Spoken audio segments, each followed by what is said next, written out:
Assalamualaikum warahmatullahi wabarakatuh. Tema kali ini terkait masalah tentang sabar yang berbuah manis. Tentunya kita sedang menghadapi pandemi COVID-19.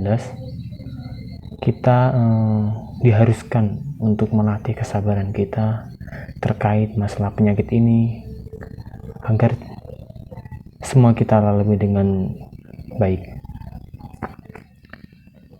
Adapun kita harus bersyukur di dalam sebuah cobaan kali ini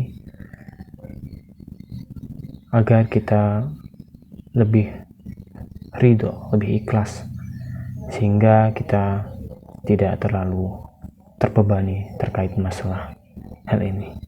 Oke. Tema kali ini terkait masalah sabar. Melatih kesabaran memang berat, terkadang ya pahit.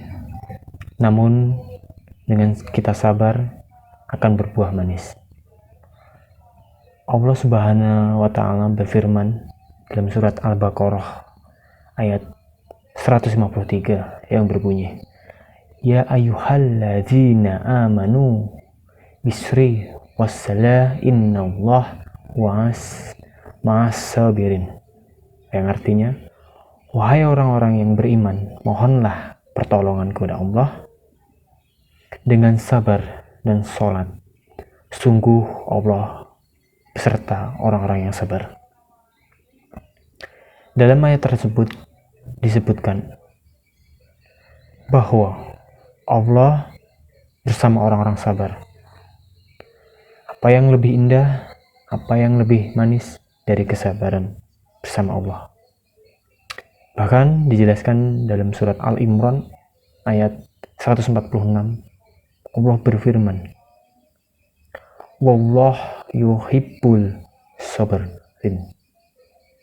Dan Allah mencintai orang-orang yang sabar.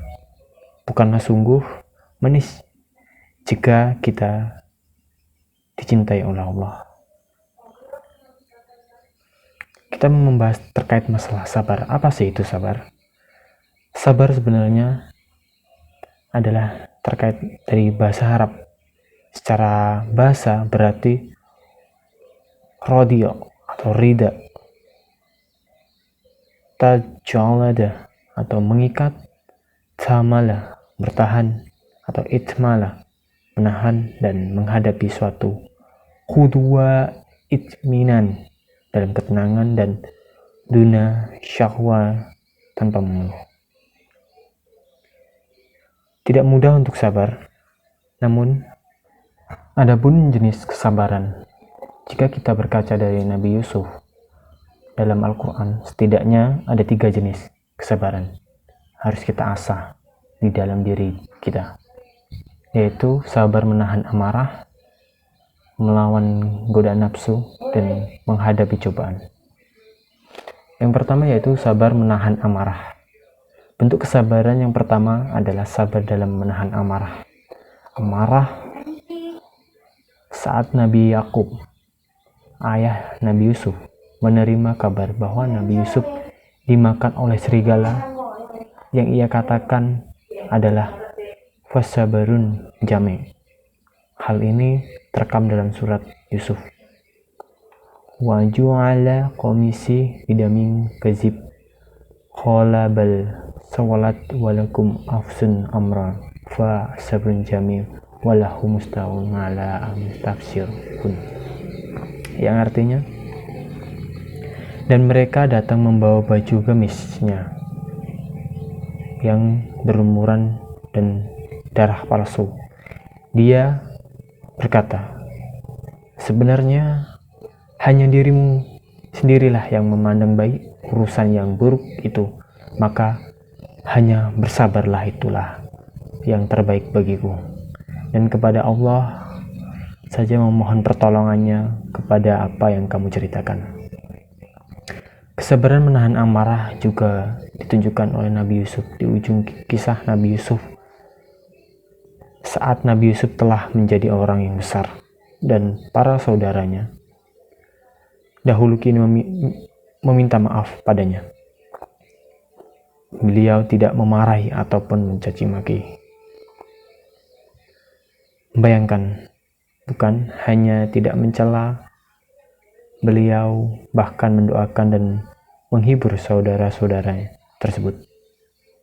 Luar biasa tingkat kesabaran beliau.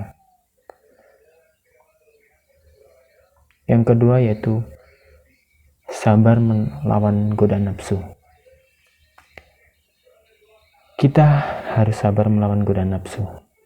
Ketika Nabi Yusuf beranjak dewasa, ia sempat digoda oleh seorang wanita, namun melakukan sesuatu yang dilarang oleh Allah SWT. Bagaimana sikap beliau? Beliau berlindung kepada Allah dan berlari menjauhi godaan tersebut. Dijelaskan dalam surat Yusuf 23. Wa radat khulati huwa fi baitiyan nafsihi wa khulaqatil abwaba wa kholat haita lak qala mazza ilahi innahu rabbi ansani maswa innahu la yufizul hasiman. Dan perempuan yang dia Yusuf tinggal di rumah menggoda dirinya, dan dia menutupi pintu-pintu lalu berkata, marilah mendekatkan padaku. Yusuf berkata, aku berlindung kepada Allah, sungguh Tuanku telah memperlakukan aku dengan baik. Sesungguhnya orang yang zalim itu tidak akan beruntung. Yang terakhir yaitu sabar menghadapi cobaan. Tentunya kita sekarang ini diterpa di tengah pandemi seperti ini. Kita harus sabar terkait masalah menghadapi cobaan ini. Semoga kita kelak mengintrospeksi diri kita, apakah kita berbuat kesalahan atau kita harus bersyukur terkait nikmat yang telah diberikan oleh Allah. Sabar menghadapi cobaan, kita juga harus sabar dalam menghadapi musibah. Dalam surat Yusuf, Allah mengisahkan bagaimana sang raja bermimpi melihat 7 ekor sapi betina yang gemuk dimakan oleh 7 ekor sapi betina yang kurus, 7 bangkai gandum yang hijau, dan 7 bangkai lainnya yang kering. Nabi Yusuf mentakwilkan sebuah mimpi sebagai berikut.